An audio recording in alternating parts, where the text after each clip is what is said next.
बुद्धि से भरा घड़ा। एक बार किसी बात पर अकबर बीरबल से नाराज हो गए और उन्होंने बीरबल को राज्य छोड़कर कहीं दूर चले जाने का आदेश दे दिया। बीरबल ने अकबर के आदेश का पालन किया और राज्य छोड़कर चले गए। कुछ समय बीतने के बाद अकबर को बीरबल की याद आने लगी। कई महत्वपूर्ण मुद्दों पर बीरबल का मशवरा अकबर को निर्णय लेने में मदद करता था। इसलिए बीरबल के बिना निर्णय लेने में अकबर को असुविधा होने लगी। आखिरकार उन्होंने अपने सैनिकों को बीरबल को ढूंढने के लिए भेजा। सैनिकों के कई गांव में बीरबल को ढूंढने का प्रयास किया, लेकिन बीरबल नहीं मिले। कई जगहों पर पूछताछ करने के बाद भी बीरबल का पता ठिकाना नहीं मिल सका और अकबर के पास सैनिक बैरंग लौट आए। अकबर किसी भी सूरत में बीरबल को वापस लाना चाहते थे। इसके लिए उन्होंने एक युक्ति सोची। सैनिकों के माध्यम से उन्होंने अपने राज्य के सभी गांवों के मुखियाओं को संदेश भिजवाया। संदेश इस प्रकार था, 1 माह के भीतर एक घड़े बुद्धि भरकर उस घड़े के साथ दरबार में उपस्थित हो। ऐसा न कर पाने की स्थिति में बुद्धि की जगह घड़े में हीरे जवाहरात भरकर देना होगा। अकबर का ये संदेश सैनिकों द्वारा गांव-गांव में प्रसारित किया गया। एक गांव में बीरबल भेष बदलकर एक किसान के खेत पर काम किया करते थे।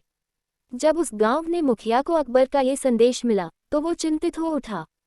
उसने गांव के लोगों की सभा बुलाई। बीरबल भी उस सभा में उपस्थित हुआ। गांव के मुखिया ने अकबर का संदेश गांव वालों को दिया तो सभी सोच में पड़ गए। तब बीरबल ने मुखिया से आग्रह किया, महाशय, आप मुझे एक घड़ा दे दें, मैं उसे इन महीने के अंत तक उसे बुद्धि से भर दूंगा। मुखिया के पास और कोई चारा नहीं था। उसने एक घड़ा बीरबल को दे दिया।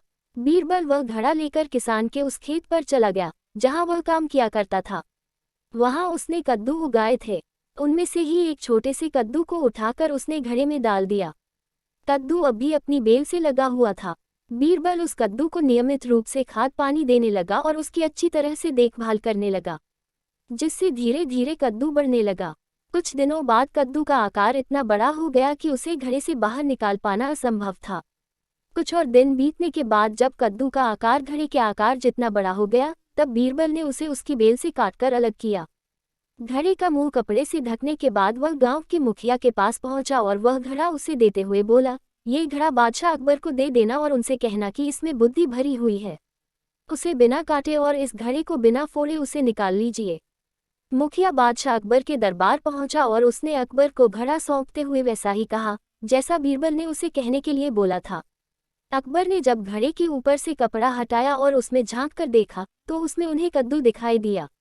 वे समझ गए कि इतनी दूर की सोच सिर्फ बीरबल की ही हो सकती है। पूछने पर मुखिया ने बताया कि यह उसके गांव के एक किसान के खेत में काम करने वाले व्यक्ति ने किया है। अकबर जान चुके थे कि वो व्यक्ति और कोई नहीं बल्कि बीरबल है। वे तुरंत मुखिया के गांव गए। वहां किसान के घर जाकर बीरबल से मिले और उससे माफी मांगकर वापस दरबार में ले आए। सीख, हर समस्या का कोई न कोई हल अवश्य होता है।